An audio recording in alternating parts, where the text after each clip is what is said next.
Hi, this is Desmond Child, and you're listening to Tom and Zeus on Shout It Out Loudcast. Oh, boy. Here we go. This is Gene Simmons. Put that cookie down. Yes. Stop pressing the button. Stockbroker Simmons. Star? Paul Stanley. Is that what he does? Stop shouting. Ace Frehley. He's not what you would call a handsome man. Oh, no. Here come the kiss cards. Is that a positive thing? Okay. All right. I'm going to grab me an ice cold mellow yellow. Why do that to the fan? Stop it. Why? Because fuck them. That's what are you talking about? 617-525-08. You do? Hey, fucko. Do you like Kiss? Settle down. Hello. Hey, what's up, the Kiss Army? Tom and Zeus, another episode. Shout It Out Loudcast. Episode 336. Kiss. Back to the beginning. Oh, there's a lot to cover on this one here. This is going to be good. There's a lot going on. Yeah, this is great. We have to record early on Wednesday. Tom is going away. So and Tom was at a concert last night. So this was kind of we had to touch and squeeze go. it. We had to squeeze it in. And you know why we squeezed it in, Zeus? For you, the fans. We're not going to send out a message on Facebook and saying, vacation this week. Go back and listen to our old episode. No. New episode. I got a nice, fresh, hot cup of coffee here. We're ready to go. Nice. Well, we could just repost an old episode. That's true, too. Yeah, that's a good way to just kind of, hoodwink your fans. Give them the finger. All right, so let's go back, though, to last week's episode. We did Kiss Gene Simmons, The Vault, Disc 2, Electric Boogaloo. Yikes. I think we did a poll on the songs. How'd that go? Yeah, we did. This was this wasn't easy, but yeah. So we know that not everybody owns The Vault, but the poll was which is your favorite track from Disc 2 of The Vault? In Your Face featuring Ace, Bells of Freedom, Weapons, whatever, the power to clear your head, whatever the fuck that song is with Ace, Carnival of Souls in number 2. So, of course, In Your Face with Ace, because I think that's the one probably most people are familiar with. That smoked the poll 74%. Weapons with Ace, again, 14%.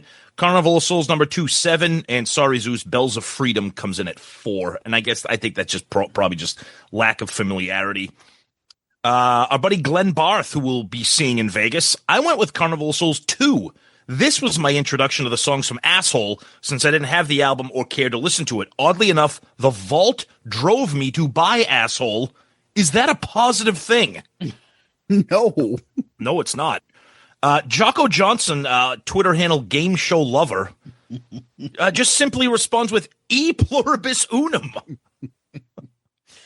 Alrighty then. Jessica McCauley decides to share her sunshine and just says, none. They all sucked. Okay.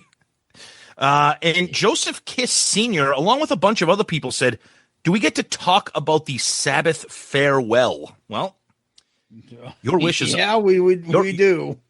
Yes. You do. And let's talk about a couple things specifically. Oh, Jesus Christ. Our buddy Heavy Mayo posts a gif of Akeem and says, when you think of Heavy Rain, think Heavy Mayo. He's alive and well. So he is alive and well. He is alive and well. Life. Yeah. Oh, and Glenn Barth wanted to comment again and say, thanks, Zeus, for the E pluribus unum earworm. Kind of earworm. Oh, this is bad. This is bad. It's the kind of earworm that makes me wish I had 2 of Paul's right ear. Oh, God, Glenn. All right. That's what we got in the world of Twitter this week. Oh. All right. Since we're doing this early on Wednesday, feedback's going to be a little tighter. So that's actually a positive thing. Yeah, there's a lot to talk about. So that's good. Yep. Bobby Kenner says, I can't say it enough, guys. You both do such a thorough and humorous review of discs that call it entertaining is an understatement. I failed to buy the vault or the disc before they sold out, so I haven't heard all the tracks. It's interesting how different songs are viewed. I almost got an Alice Cooper's Ballad of Dwight Fry vibe of Master of Flash before it moved into the Beatles field. Don't get me started on Ace's version of In Your Face. Oh, jeez. That's a mammoth track and never should have been buried on the vault. Ace's vocal issues notwithstanding, should have been doing that on the tours. Tom, I hear you on the creepy carnival music, too. I've watched all those classic horror movies. Nice. Excellent. The Greek Thunder from Down Under, Thanos Akratides writes, this was, in classic words of Tom and Zeus, horrendous.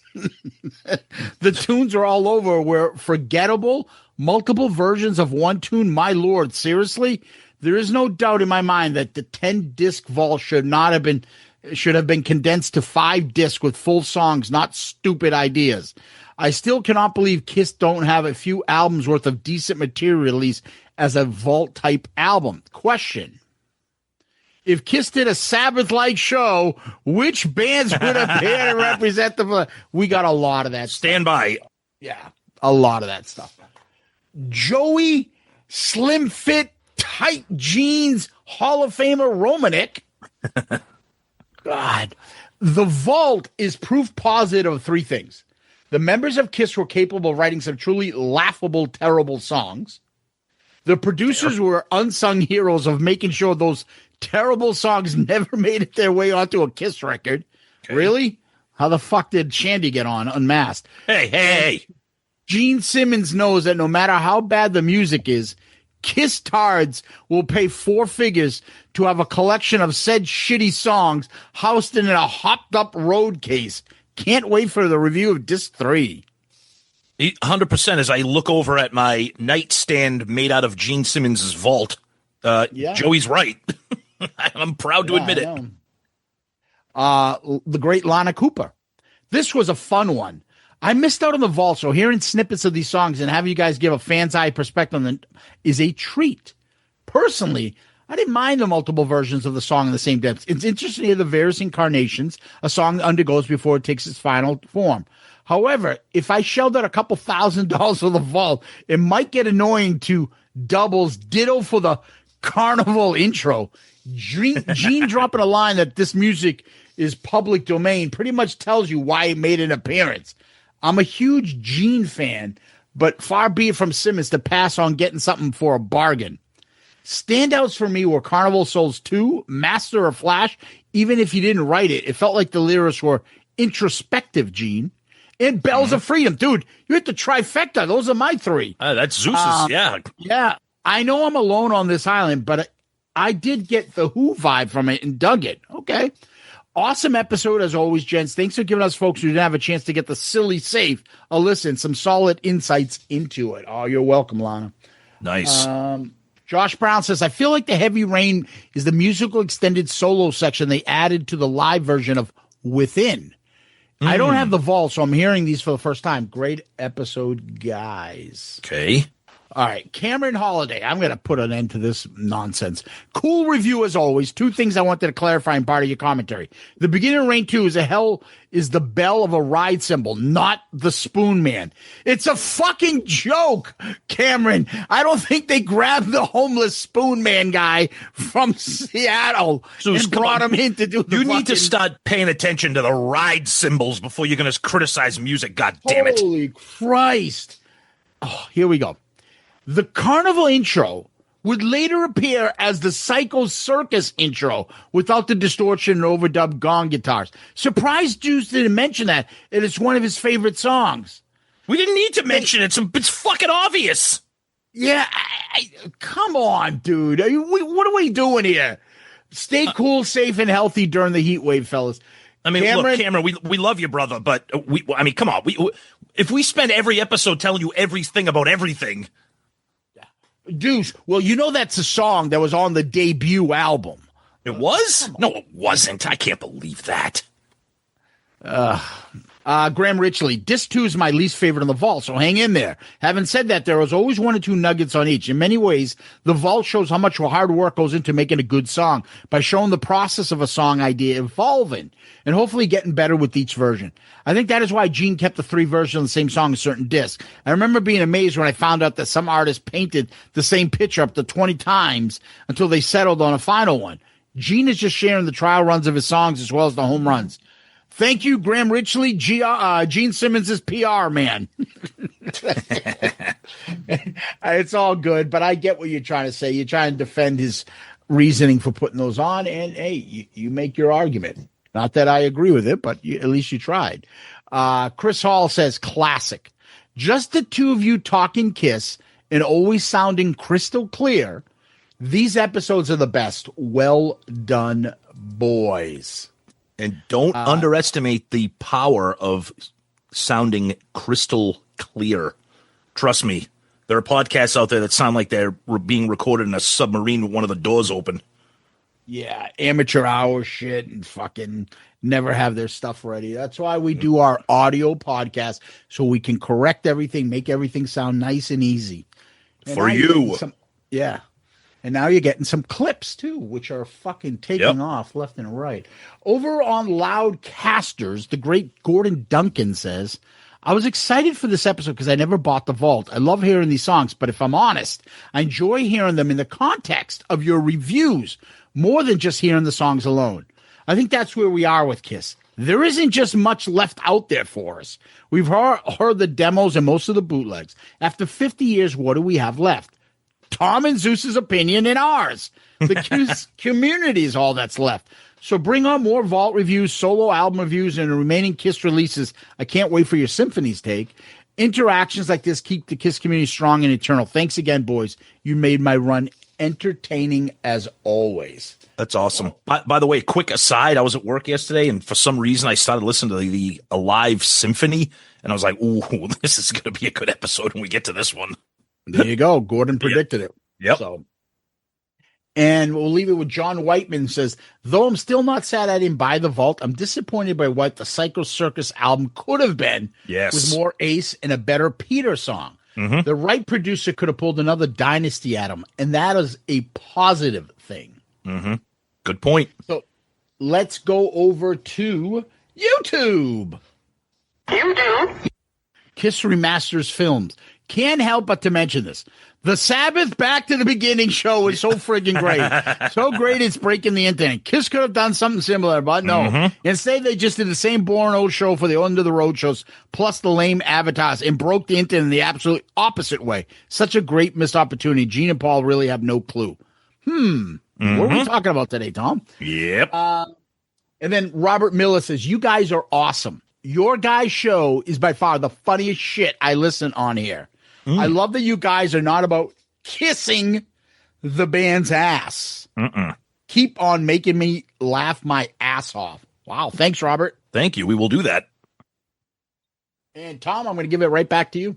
All right. One of my favorite new segments of feedback is the Spotify comments section, which is a lot of fun. So please continue to check that out on Spotify. You can comment on specific episodes, and we're getting so many of them each week that we're incorporating them into feedback. So we got one here from Alanis. It seems Paul's ego prevented the development of Gene's material. There's a lot of ideas that, if nurtured, could have become good Kiss songs. These demos are surprisingly decent, but they just didn't get a chance. Couldn't agree with you more. 100% Alanis on that one. Julian. In some ways, that was a tough listen with all those duplicate songs, but I was surprised to see that Gene actually puts the effort in to writing songs, as sometimes the narrative seems to be the opposite. Great point. And our buddy John Whiteman likes to chime in again because we love him. Zeus, his comment simply says this. Do you like E pluribus unum? All right, let's go over to Instagram here because we always get some people chiming in there. Our buddy Junior Vintage. First off, the Spoon Man and Price is Right cliffhanger game music reference was hilarious. Now what Gene was missing was a good lyrics person like Bernie Taupin, Desmond Child to complement his songs. He should have just split the credit. That's never going to happen. But good call. Dave Rockstar, just a thought, but it would have been great if some of these tracks were actually included on the Kiss box set, as opposed to duplicating tracks so many times over for the vault. Yeah, look, I'd love to see another box set. There's so much shit out there. I have so many bootleg, unofficial vinyl out there with tons and tons of stuff that was never officially released, and it's too bad. All right, let's get to a couple quick emails here. Our buddy West Beach. Love the vault and the reviews, but this one, though the songs and playing rock, is not one of my favorites. Not a fan of Carnival of Souls. I could do without the multiple versions of Rain. They're good, just not for me. I do like the Psycho Circus tunes, and the Beatlesque tunes are cool to hear the Fab Four influence on the Demon. I'll be looking forward to Disc 3's upcoming review more. Couple comments on the previous episode. You bemoan the fact that Bruce doesn't get mentioned in conversation about 80s guitarists. I'll tell you why. While technically proficient, with tons of technique, Bruce, like many 80s hair metal contemporaries, has no discernible style. I could take snippets of him and other guitarists of the time, and you'd be hard-pressed to pick out who was playing what. But if you take brief samples of Ace, Angus Young, Billy Gibbons, Randy Rhoads, and yes, even Vinnie Vincent, you could probably pick out each one by their tone and what they played. This is why Bruce doesn't get credit that he may or may not deserve. Good point. One more thing about Vinnie. Before he joined Kiss, he was a studio musician, so he knew how to get paid. He expected the same thing when he joined Kiss, but Paul and Gene had a new model when Eric joined the band and only paid new members as hired guns, not equal contributors. I think most fans lose sight of this and always give Vinnie a hard time for trying to get what he rightfully thought he deserved. Quote, as a musician, I know the value of being paid for your contributions. Of course, one look at my bank account and you can see that I wasn't very good at it. Keep up the good work and cut Vinnie some slack. In Kiss Tartary, Wes. Oh, that's a great email, Wes. Thank you for sharing. Dude, we both had Vinny as the most important Kiss member, a replacement member. What are you talking about? No, I think he's just referring to the fact that Vinny just gets shit on for being, like toxic and bitching and crazy, and which is all true. But he brings up a good point about Bruce. Hold on a second. Go ahead. What other big member band brings in new people and makes them equal partners? Honestly, I don't know the answer to that. I don't know. Yeah, they don't. So, I mean, that's the way they treated Eric. So what do you expect them to treat Eric like? A founding member? I'm sorry. He is a hired gun. You're not, most bands, big bands, when they get new members in the band, they're not given equal share of everything. Come on. No, it's true. I keep referring to Metallica. When Jason Newsted came in and when Robert Trujillo came in, they weren't like, his 25% of Metallica. No. Yeah, Robert, here's our income from Master Puppets. Fuck off. Yeah. And let's wrap up here with a nice, long, thick email from our good buddy Costa. Good morning, boys. It was so bloody hot in Montreal this weekend that I plan to stay home and... Good morning. Well, it actually is good morning for us, too, so... Yeah, but he just sounded like a... Good morning, boys. It was so bloody hot in Montreal this weekend that I plan to stay home and listen to the latest episode instead of my routine of keeping it for the weekday drive to work. This way, I could submit my comments early about how consistently great SIOL has been week in and week out, and how much so many of us, especially me, appreciate the work you guys continue to put into the production of the #1 show in the podcast land. Instead, my brother started messaging me clips of the performances from the Back to Beginning event in the UK. His typical messages are the childish memes flowing all over social media, which I usually ignore. But this first one was Lizzie Hale killing it, covering Perry Mason. Oh, terrible song. Steven Tyler singing Walk This Way, Whole Lotta Love, and Train Kept It Rolling. More Lizzie Hale, but now with Jakey Lee and Dave Ellefson doing Shot in the Dark. Alice in Chains, Slayer. And before this weekend, I had actually never listened to Slayer. Soon after that, I watched in awe at Jack Black doing a perfect 80s era imitation of Ozzy and Mr. Crowley, while on stage with the children of Tom Morello and Scott Ian. Yeah, that was awesome. Then Metallica, covering my favorite Sabbath tune, Johnny Blade, which for me is the ultimate Sabbath deep cut, and Hole in the Sky from Sabotage. Even Sammy Hagar performed Flying High again, and so many more than the original members themselves. Ended up watching hours of these clips because it was simply amazing. The only thing better would have been to be there live and witness this stunning One for the Ages tribute from so many musicians and personalities from the past 50 years of hard rock. At some point, I saw your comments about Kiss could have done something similar for the end of the road shows at MSG, and I felt my blood boil because you're 1,000% right. I know that us Kiss-tards have beaten the last show horse to death, but it's clear that there could have been and would have been a huge lineup of stars willing to perform and or cover a song during a tribute event for Kiss. If Bill Ward was able to play several songs this past weekend, then Peter Criss could have done the same. Black Diamond or Nothing to Lose for fans to hear his vocals along with, a sit-down duet of Hard Luck Woman with Garth Brooks or even Beth. They could have done the same with Vinnie, Bruce, Eric Singer. Have them play alongside another band covering a Kiss song from their time in the group. Even Eric Carr's time in the band could have been acknowledged by having him play on the screen with Snake, Rachel, Sebastian. The finale could have had the original four performing Deuce, DRC, and Rock It All Night, and the end result would have been a once-in-a-lifetime, unforgettable experience for those at the event, all of whom would have gladly shelled out the hundreds of dollars for a DVD copy of the ultimate event. Instead, you guys got to hear the same show from 10 years ago, had a what-the-fuck moment when the avatars appeared, and instead of crying tears of nostalgic joy that was indeed the final time you'd see and hear your favorite band, you walked out of the arena pissed off and confused as to what you had just witnessed. And why? Because fuck 'em, that's why. Well, thank you for letting me vent, and thank you for everything you do, Costa. Well, Costa, love you, brother. You've been a huge fan and supporter of the show. Great email, passionate stuff, and trust us, this week's episode, we're going to get to all of that and more with your concerns. But for that, my friend, you are the comment of the week. Good answer. Good answer. I know what you think. We're going to be watching you. Yeah, that was amazing. A lot of good stuff. points made there by Costa, but he always does that. So, Yep, love it. Thank you, brother. We really appreciate it. Yep. And speaking of appreciating, Tom, we appreciate our Patreon family. Patreon is where you can come join and help out the show. You go to our website, shoutitoutloudcast.com. Go to him. Right on the website, there'll be a link to Patreon, and you click on that, and then you come and look at the 4 different tiers and choose one. With each tier, we have different perks. Some include more merch. Some include involvement, polls, the ARC album review, crew selection from Patreon, and so much more.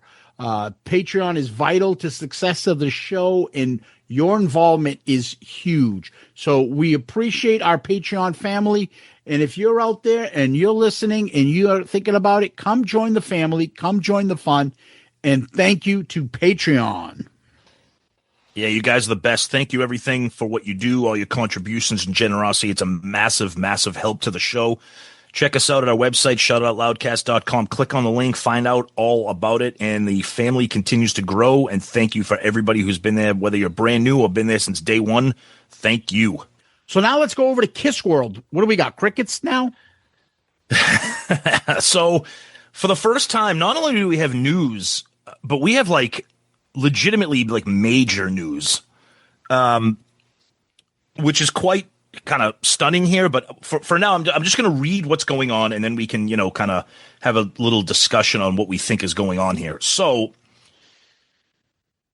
according to Kiss's social media and the emails they sent out, quote, after many months of hard work, we can proudly present the return of the Kiss Cruise brand. More than a name, it's a legacy in itself, a tradition so strong that it cannot simply be ignored. We've listened to all of our loyal fans across the world, and it is finally time to make it official. Kiss Army Storms Vegas will transform into Kiss Cruise Landlocked in Vegas. Alongside this change, we're also proud to present a special second Kiss Unmasked acoustic kickoff set added. In addition, we welcome Warren DeMartini and Stephen Piercy performing the music of Rat, Quiet Riot, our buddies Jericho and the boys from Quarantine, comedian Craig Gass, Kiss producer Bob Ezrin, Kiss photographer Lynn Goldsmith, the School of Rock, and DJ Noise. There's also going to be exclusive panels and appearances, Q&A with Kiss, Ask Doc McGee, things with Bob Ezrin. There's going to be Kiss karaoke, Kiss trivia, meet and greets, look-alike contests. Everything is going to be here. It's going to be a Kiss Cruise. They've changed the artwork. It's now a picture of Las Vegas with a Kiss Cruise ship right in the middle.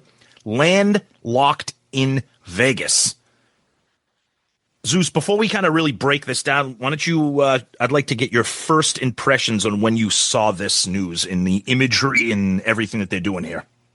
I was literally going to the supermarket, and my phone, I got an email that said Kiss updates, and I saw something about Rat first. I'm like, oh, so I opened it up as I'm pushing my cart. I'm like, what the fuck? Yep. Oh, well.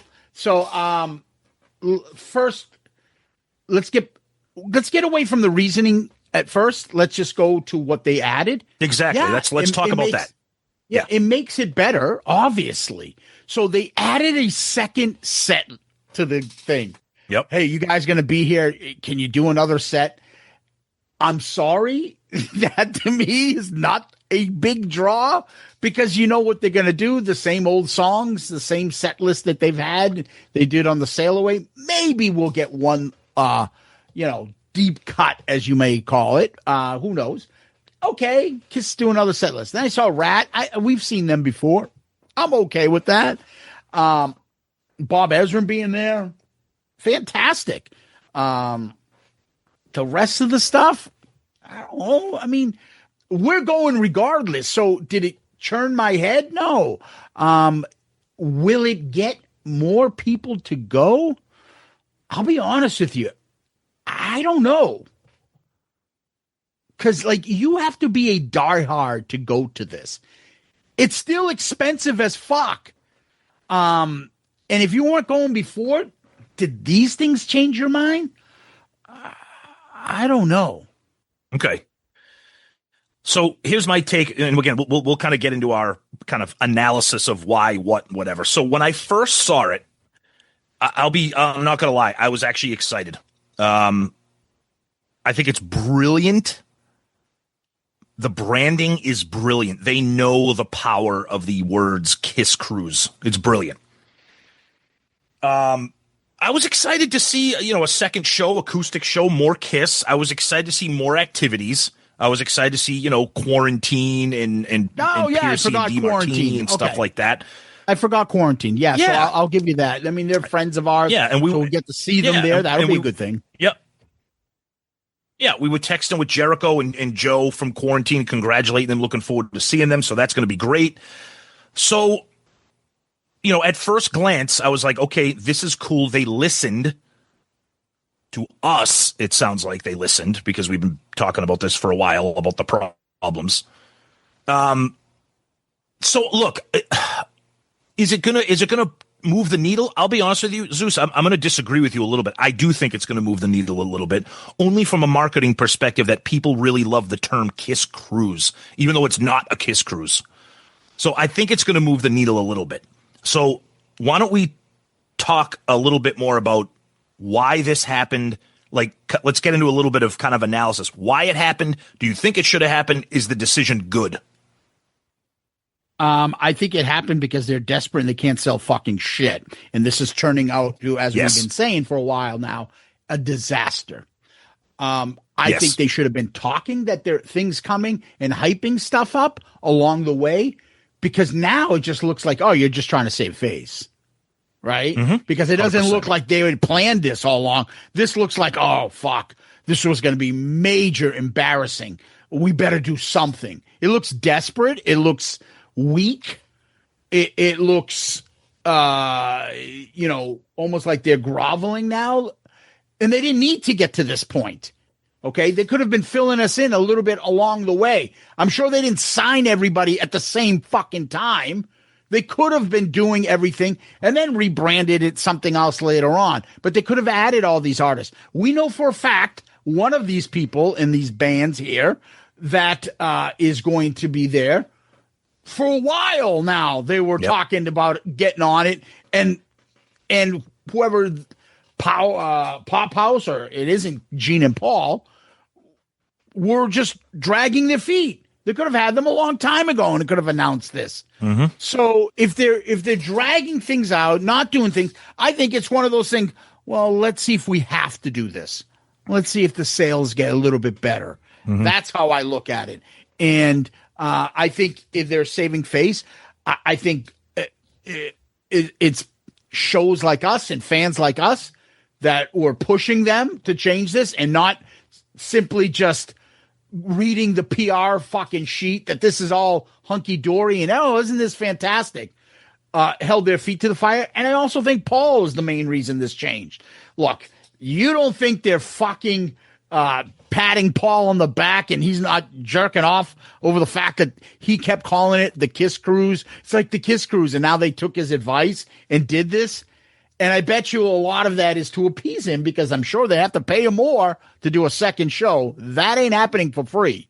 So I think all of those factors got them to change their mind. As simple as that. Yeah, so I'll put my Kiss fan to the side, because again, I was excited. I was happy that changes were coming and that they were kind of listening to people, because there's been a lot of bitching and moaning and confusion about this. But just looking at it from the kind of analysis side, I mean, this is embarrassing. This is embarrassing for Pop House. This is embarrassing for Kiss. And I really think it's embarrassing to call it Kiss Cruise Landlocked in Vegas. To me, that is the equivalent of like that old phrase of putting lipstick on a pig. Hey, we know that this event is kind of a clusterfuck and that you people are going to be stuck in some hotel in Vegas, but we're going to call it a Kiss Cruise, but we're going to give it a clever name and say that you're landlocked in Vegas. Okay, fine, great. I'll give you props. We shit on them when we shit on them, and I'm going to give them props when they deserve it. They listened. They made changes. Changing the name of the event to me doesn't really do much other than kind of maybe stir up some discussion like us right here. But turning it into a Kiss Cruise, realizing that people wanted more events, wanted more Kiss, more performances, more artists, more involvement. Because how many times did we say, Zeus, what the fuck are we going to do for 3 days in Vegas? There's nothing going on here. We're going to go to the Mob Museum again, which is great. Talk to our girl Claire, who we love. But we're going here for Kiss. So I think they realize that there's a big void in activity and things to do. And like you said in that previous interview with Paul, it's kind of like a Kiss Cruise. Paul's like, make this fucking thing a Kiss Cruise. And I'm going to say it again. I've said it to you before. Why didn't they just make it a Kiss Cruise? Why? Why not? I don't know. I can, because probably they have to pay more because there's the part of the cruise line. Dude, this ain't cheap. Yeah. This ain't like $500. The other thing is, a lot, people may take exception to the fact, what are you going to do in Vegas?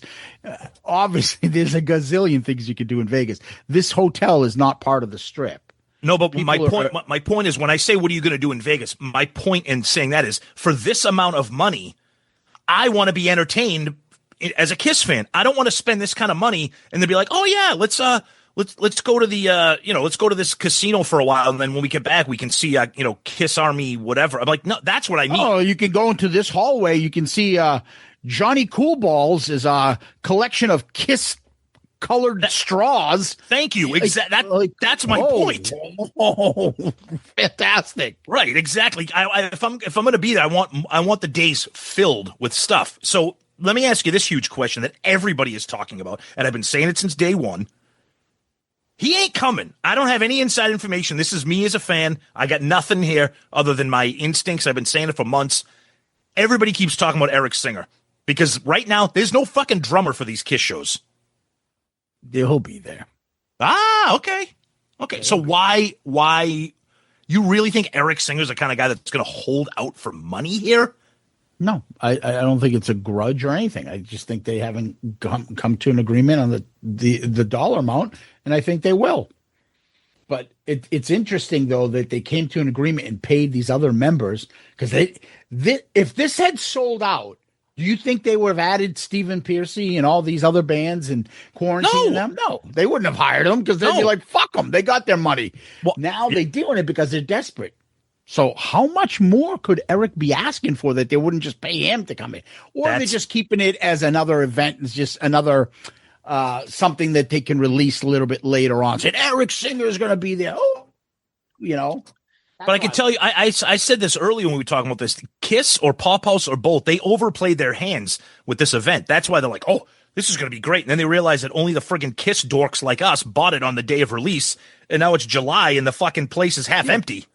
There's always Kiss collectors and big money people. That's why the first thing that happened was that the big ticket of the four were sold out. The first two gone. Within fucking not even 20 minutes, right? The website crashed. Yeah, so that's gone. what was left, okay, you're not filling up. Nope. And that's the problem.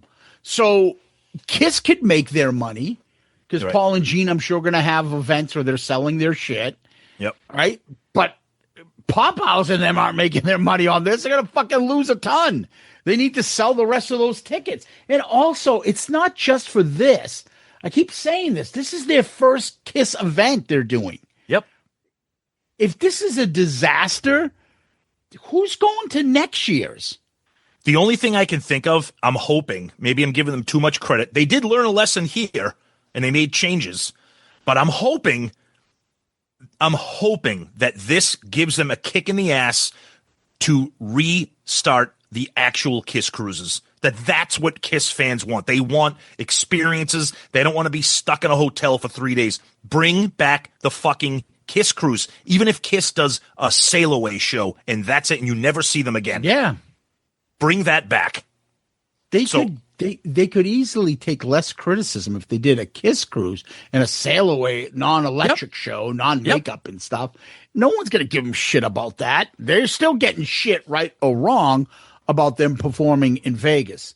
I think one of the biggest criticisms, and it's kind of laughable, and we laughed about it, we're laughing about it now, was changing the name of the event.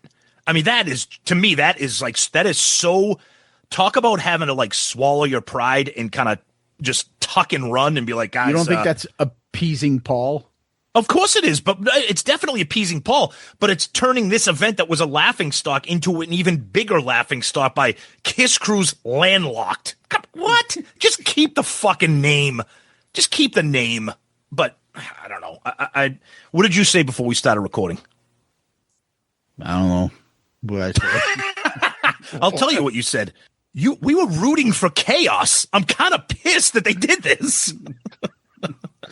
Like, I thought it'd be fucking hilarious. Yeah, it's the Vinny show at Creatures Fest. And we're like, this is going to be a fucking disaster when fucking Kiss fans are stuck in that hot heat waiting for like the 1 or 2 events a day to happen. Exactly. Yep. And the events are spread to a point where you can't leave and go to the strip and come back. Right, so you're right. stuck there. Yep, And you're like waiting in long, hot lines with fat, obese, they're all sweating Kiss tards. guys walking around with a box of crullers trying to feed people because everybody's starving for waiting in line. Hey, first 100 people get a fucking Kiss coloring book. Ooh, are they going to have a Kiss coloring contest? I heard that was one of the events. Oh, dude, you'll upset some people that enjoy that. That's true. Fun Well, thing. those people are already upset. That's why they're coloring. Yeah, exactly.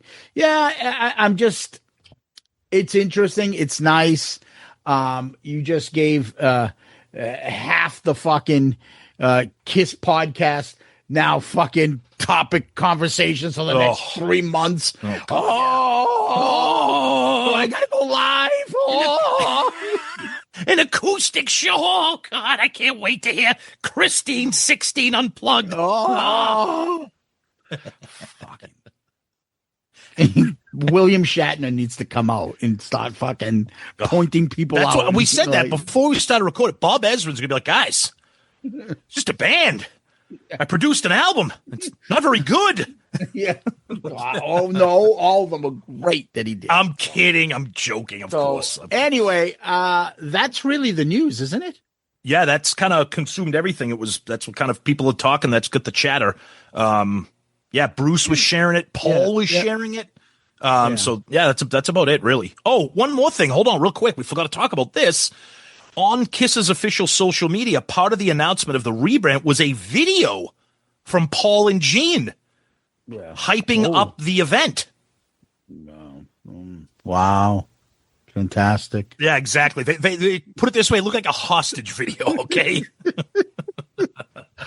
Oh. Anyway, let's move on. There'll be more about this, trust us. More positive Kiss feedback.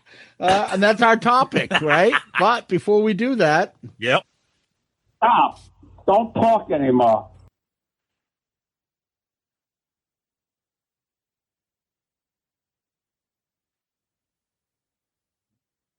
I'm hearing shit in the background. What is that? Still no Ace coming to Vegas. Fuck. I'll be there in a jiffy. Anybody need an Uber? I'll be working the Reno Mall Jeep dealership that weekend. If you want to come see me perform, I'll be there with some other performers. They got a couple midgets and a juggling act too.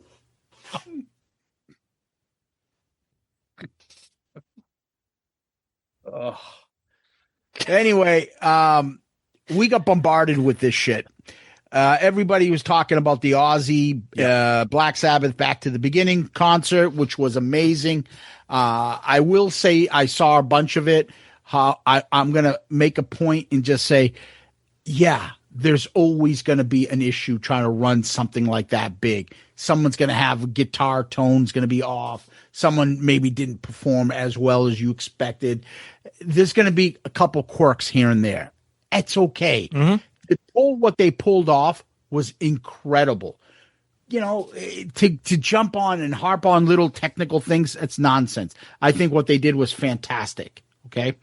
But putting that aside, everybody immediately that's a Kiss fan and our listeners all put it together and was like, this is how Kiss should have went out.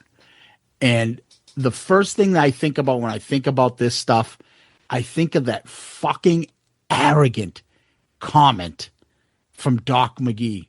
Wow, Kiss isn't a jam band. Yeah, keep mocking and shit like that. And look at how fucking Ozzy and Black Sabbath did. You think anybody's mocking that? Mm-hmm. I don't remember anybody jamming with Black Sabbath in his day or jamming with Ozzy. Mm-hmm. Right? Do you know any jam sessions that are legendary you see on YouTube? Oh, yeah, this is when Metallica jumped on and did Bark at the Moon with Ozzy. No. I know. But that arrogant comment mocking, Kiss isn't this. Oh, they're too good for this, right? Mm-hmm. And to compare the tribute, the love pouring in, the influence, and all these other factors of what was shown last weekend to the fucking cold, corporate, same old shit that happened in New York is not only insulting, it's pathetic. The amount of ridicule that Kiss rightfully deserved at their final show, to me, is equal to the amount of praise that Black Sabbath in this event got. Because let's be serious, this was a massive, massive undertaking. Having all these incredible bands, then scheduling jam sessions in between sets, having the band come out, Ozzy in a throne, God love him, and we all know how the internet is. The internet loves to bitch about stuff and shit on stuff. Everybody, from casual fans to lifelong rock critics, praised this event endlessly. The value for the pay-per-view was $30 to watch the pay-per-view. I mean, it's all over YouTube, so you don't have to really pay for it, but it's just incredible. And it prompted me and Zeus to just have conversations and throw some shit out there on social media. And the feedback was just stunning because I think everybody felt that same thing. Now, let's be clear. No one is comparing Kiss to Black Sabbath, but Kiss had a 50-year reign of one of the most influential bands in the world. Not that different from Black Sabbath. You look at a lot of these bands. Stop. I'm going to stop you there. Go ahead. Why can't we compare Kiss to Black Sabbath? Maybe Black Sabbath came out first and is considered the first real heavy metal band. I understand that. But why? Didn't Kiss sell more albums? Well, because more popular?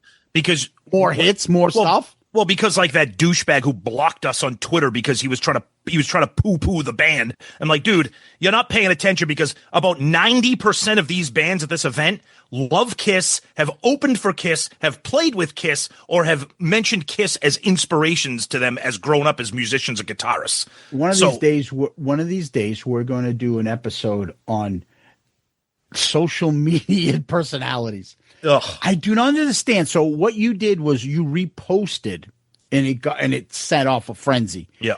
The praise of the Ozzy event. Yes.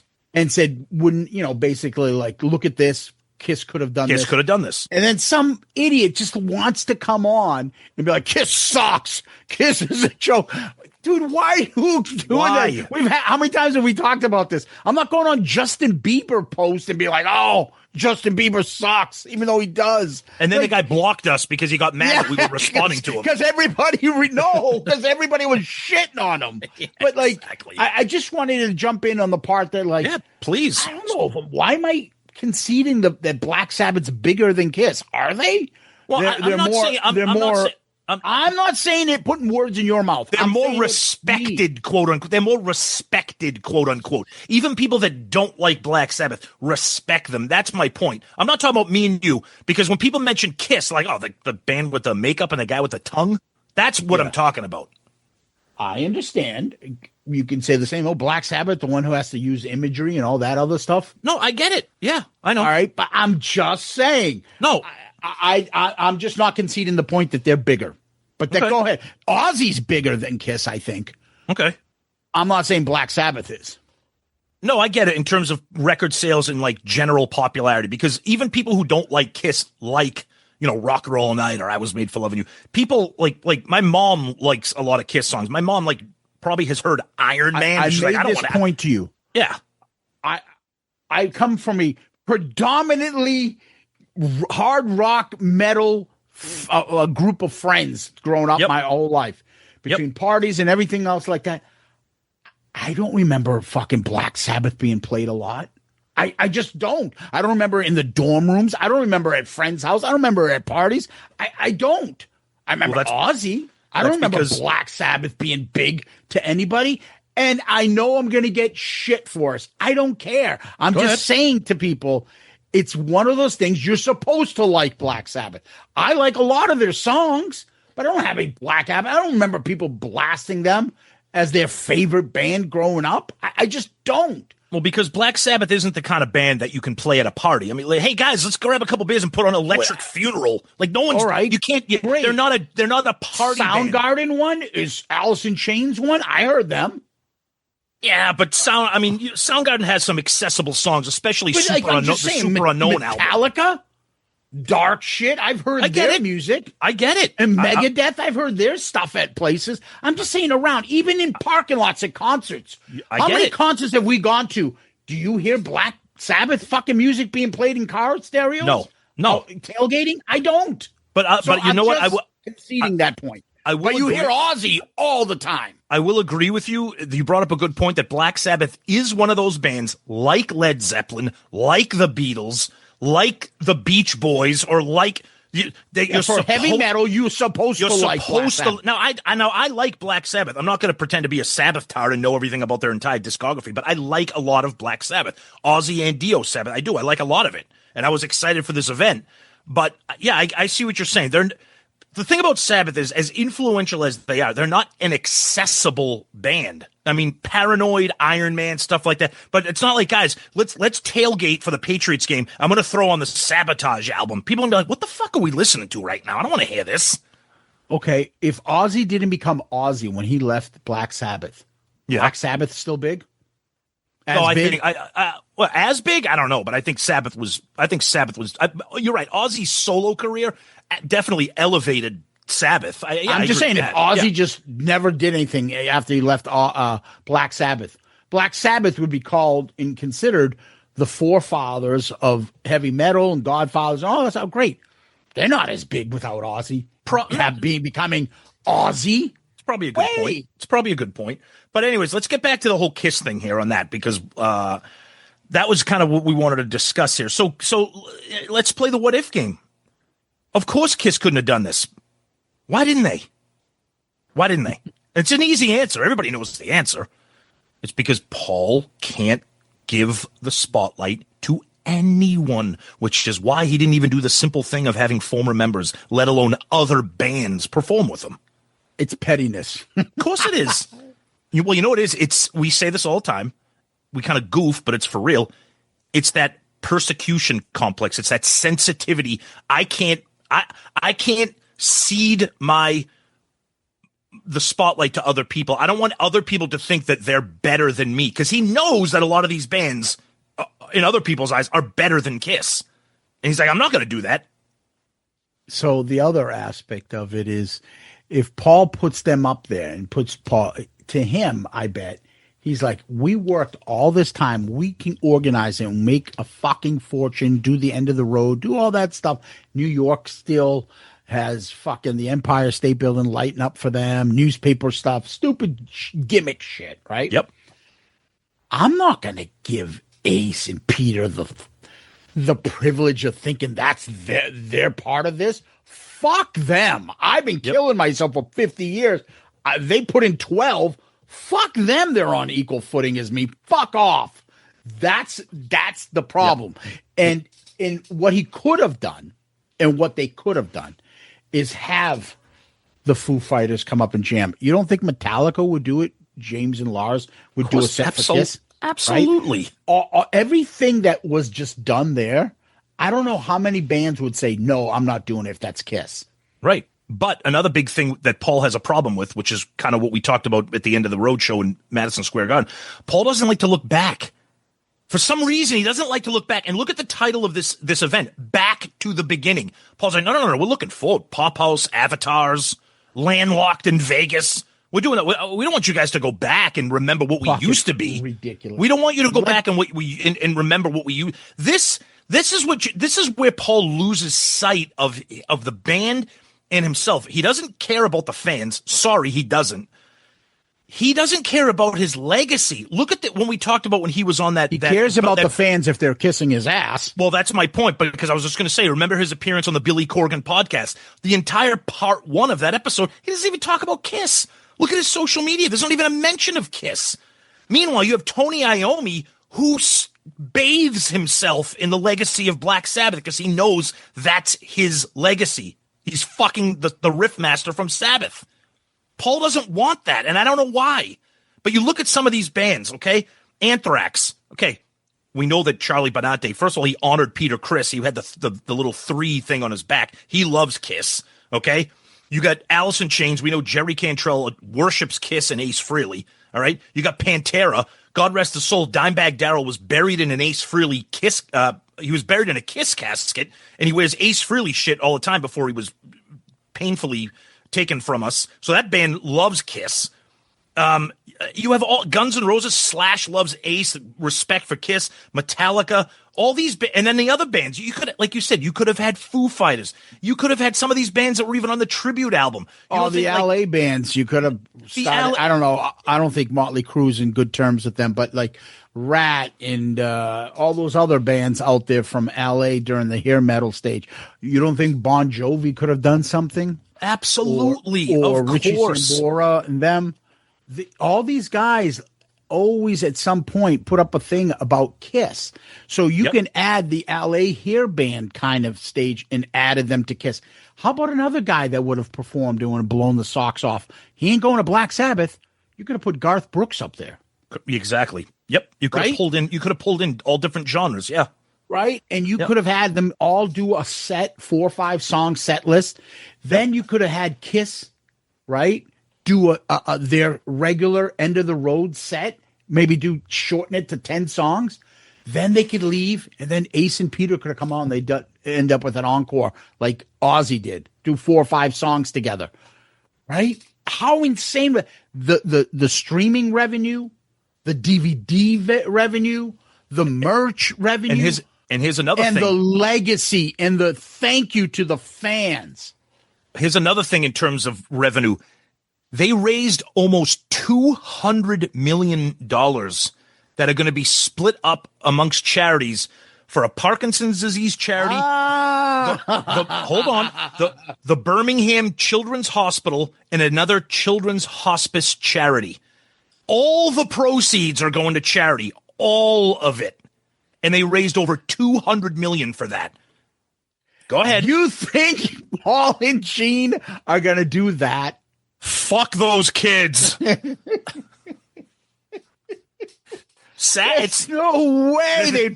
I worked all this hard organizing all this shit, and we're going to give it away. It would have been a great, nice legacy for the band. Hey, we've made gazillions off you Kisstards. Yep. We're going to give back to the community and show you that it's not just all about us. Except it's all about us. Except it is always about us. I threw pennies into the street in Chinatown because I knew he would run out and retrieve them. I used to just stand on the curb and fling them, and he would run into the gutter to get the coins. Let's do a charity event. Let's do all this hard work for charity. Yeah. Everybody wants more money. Oh, God. Now hold on. Now this is interesting, and he does do a lot of charity work. I will give him that. Of course, very secretly, a lot of charity work.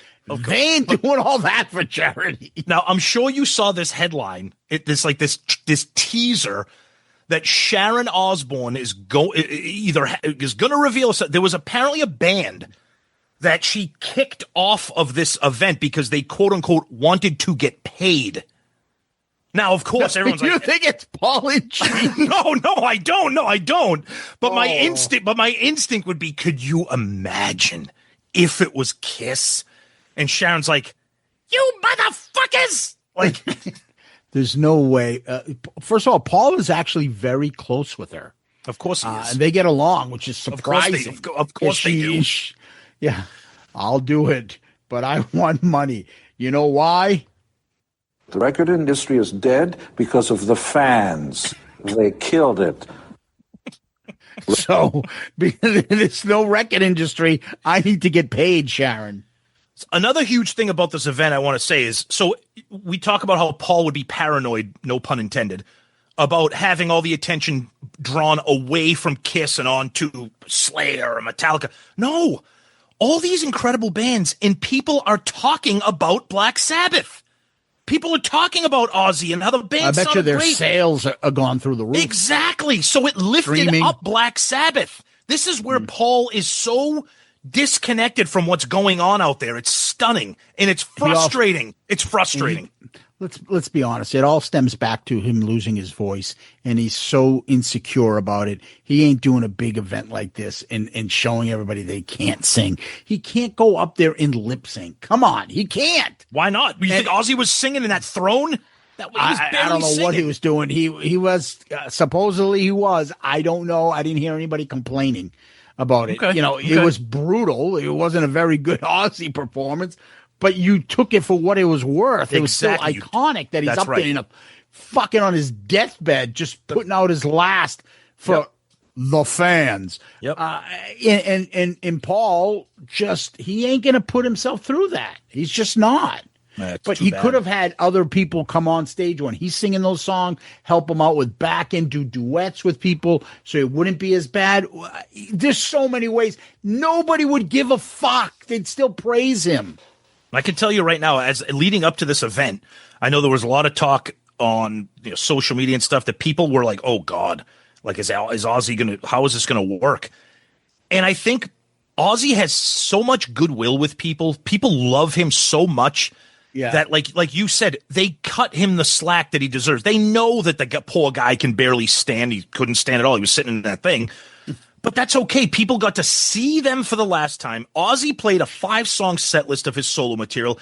Black Sabbath played 4 of arguably their biggest tracks, and that was it. And people got to see that. But then they got to see a band like Alice in Chains. They played Man in the Box. They played Wood. Then they played Fairies with Boots. Then you got to see Metallica do some of their biggest songs. Then they did like a couple of Sabbath songs. And then you had those jam sessions with all different people playing. Super groups and shit. Super groups, yeah, celebrating Sabbath. And when it was over, everyone's like, it was, I said it earlier when we started talking, it was the exact 180 pivot from how people walked out of Madison Square Garden in December of 2023. Yeah, in addition to that, one of the things that you say, well, how are they going to get the other Peter and Ace in part? You don't think Peter and Ace would love to have been part of an event like this and they'd come in at a more reasonable price? For fucking Christ's sakes, Jakey Lee came back. Ozzy has stolen money right out of it and Sharon out of his pocket, left the poor guy homeless and shot at in the streets. Yep. And he came back for this event. you couldn't get Ace and Peter back and fucking put amends to it. Jake E. Lee came back for Ozzy's event, and they made that happen. Yep. Come on, people. What are we doing? I'll even say this because a lot of people were commenting, being like, "You know that they didn't bring back any former members of Sabbath." Yeah, I get that. So I'm not even saying let's put the Ace and Peter thing aside. Let's say forget them, fuck them. They're not going to even be part of this. It's just going to be Eric and Tommy in the band, and then do all this other stuff. They could have done that too. They could have done something. I know. You would lose a lot of those people being like, I'm not fucking going there for Tommy Thayer. Well, not Ace. And that's another great point I wanted to bring up. The fucking Kiss tards would ruin this event. Well, I think a lot of the musicians too would be like, I'm not fucking going up there for Ace without Ace. Like I'm not honoring Tommy Thayer. And then you draw attention to that.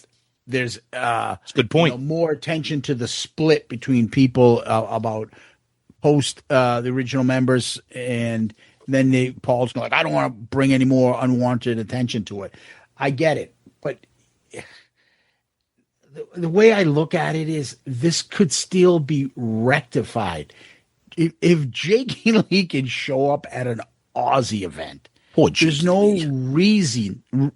no reason why Ace and Peter can go to. And you want to fucking put an end to the Ace and Peter shit? It's for fucking charity, Ace. Yeah. We're not paying you $1 million to do this. It's all for charity. Ace ain't doing and we're that. going to sell the DVD and all that shit. Well, how much cut of the charity do I get? We don't have to tell Kiss fans. I mean, come on. A lot of Kiss fans aren't the brightest people in the world. So, right? But that's how you get around that part. Hey, you want DVD rights and streaming rights? We're not getting DVD and streaming rights. But if anything, what that happens is Kiss's sales and everything go through the roof and all that other stuff.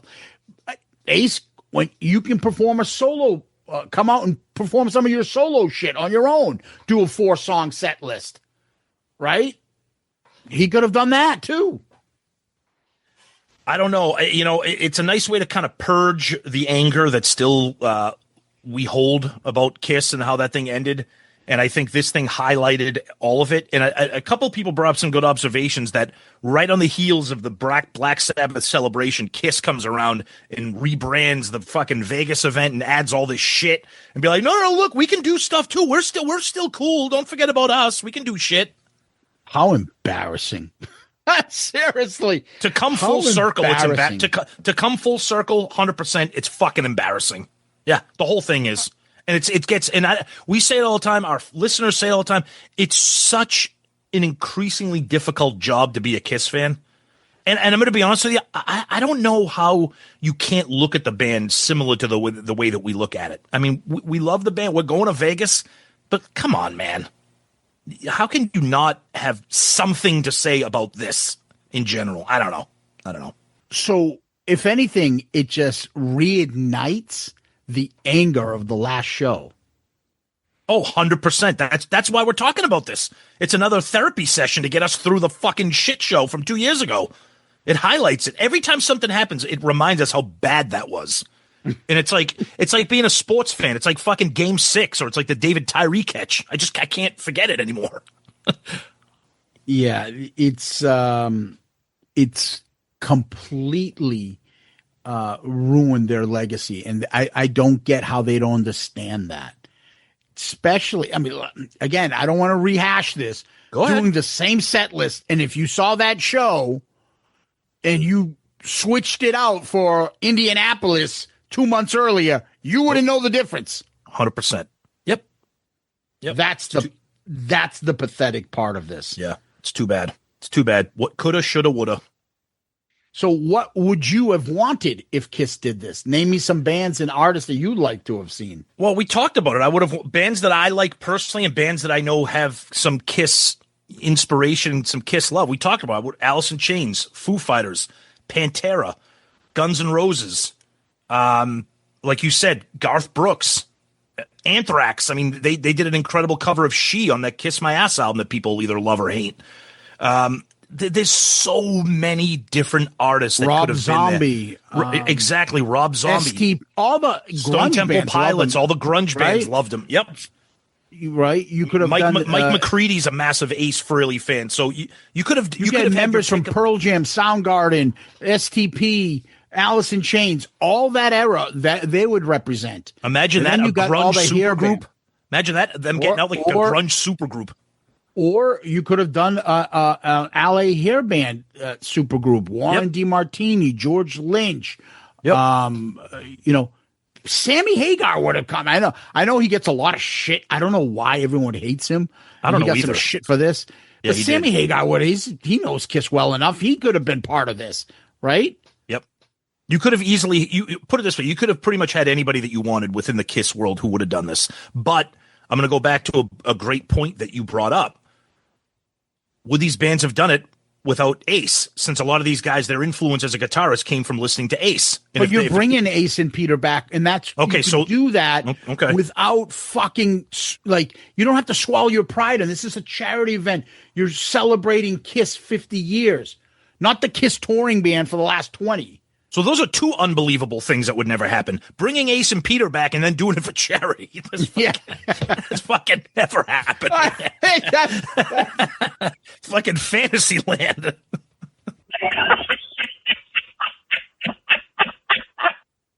That's a live recording of when Ace was asked if he wanted to perform for charity. Yeah, it just... I don't know what's funny here. I think that should be almost the poll. What is less likely to happen? Kiss does a back to the beginning for charity, or Kiss invites Ace and Peter back to it? God. I don't know. I don't know. It's just tough. You know what someone would say at the end of this?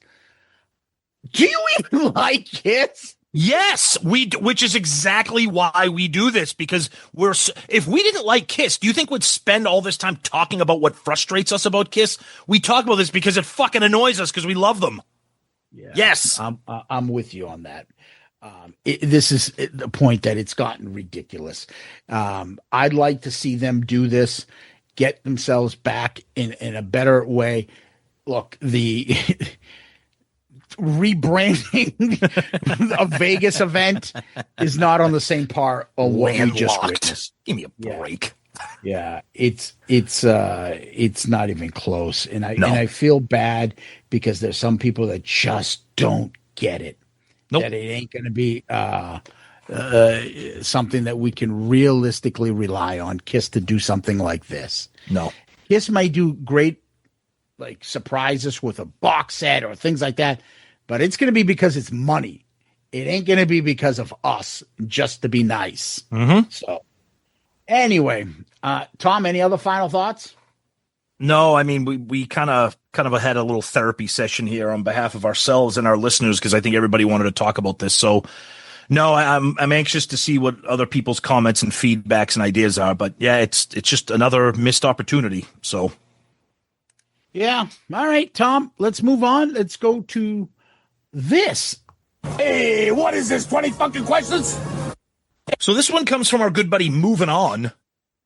And he says, if the Gene Simmons movie Runaway had a Terminator type of success and Gene began an 80s Arnold Schwarzenegger type of arc and kept making hit movies, would he have stayed with Kiss, or would Paul have just said, "You're out"? The fact that Runaway Great is in the movie. same category as Terminator. I love it. Dude, great movie. Tom Selleck, Gene Simmons, come on. Fantastic. Would Paul have told Gene to get out? Or would have Gene left to be like, you know what? I'm all set with this. I'm a fucking action movie star now.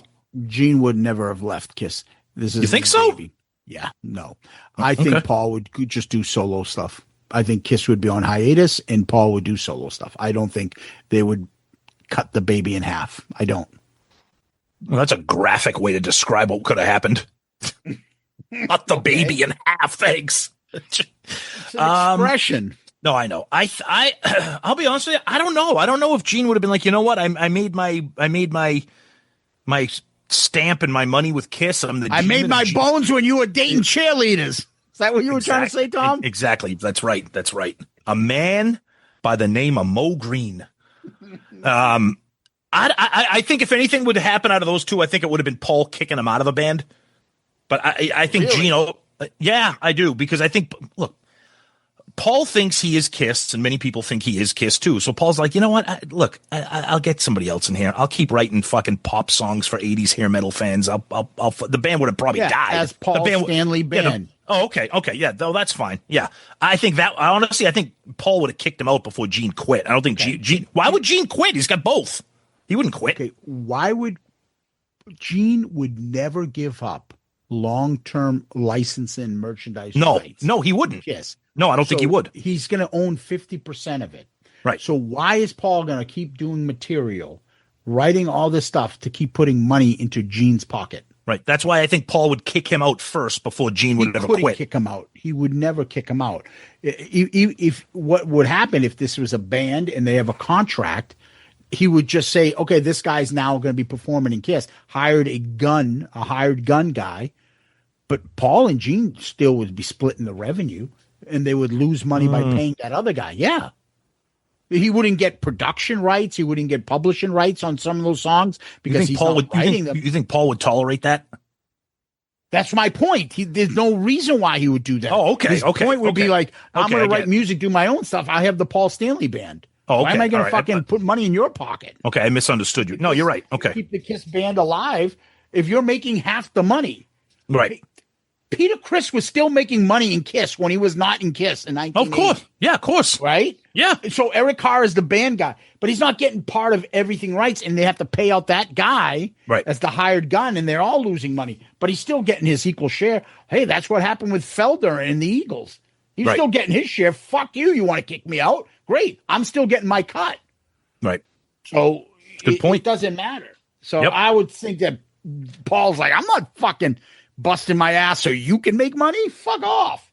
All right. So I think they would do that. And he'd say, Gene, when you want to come back, and Gene ain't giving his rights up. Fuck that. Okay. So, all right. Good point. All right. Great question, though. I like that. I like what ifs. I always do. All right, Tom, where can people find us?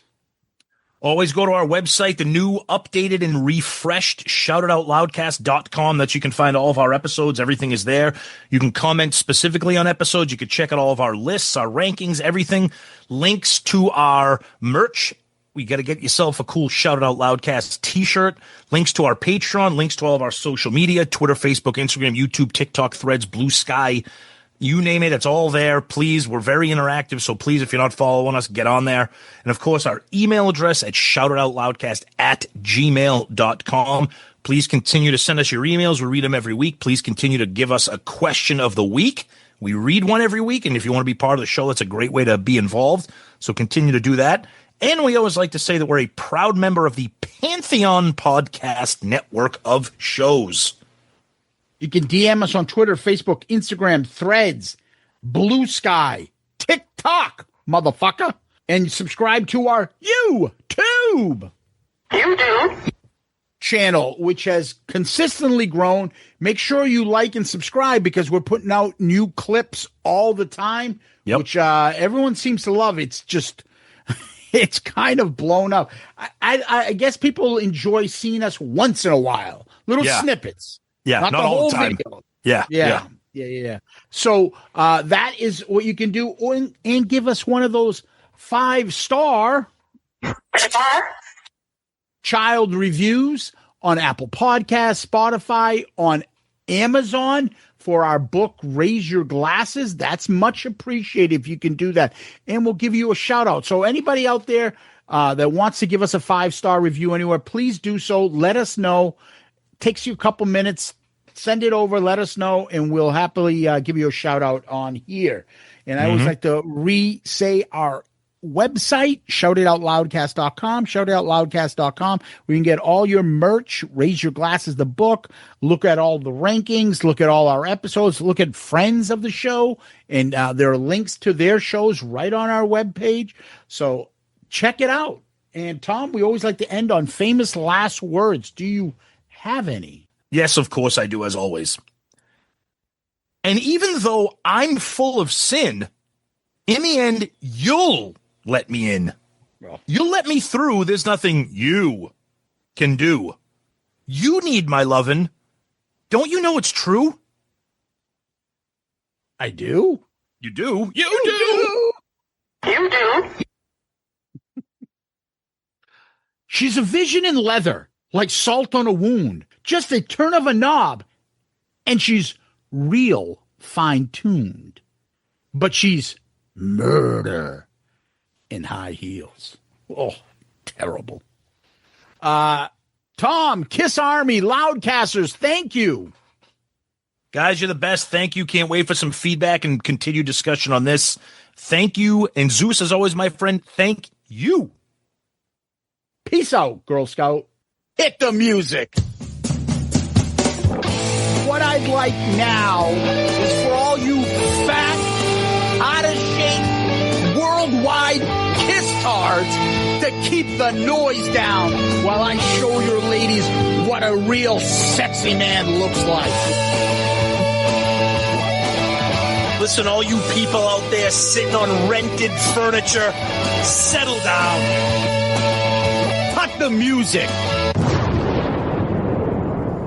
Anybody seen Richie? Anybody know why Richie did Bobby Lupo?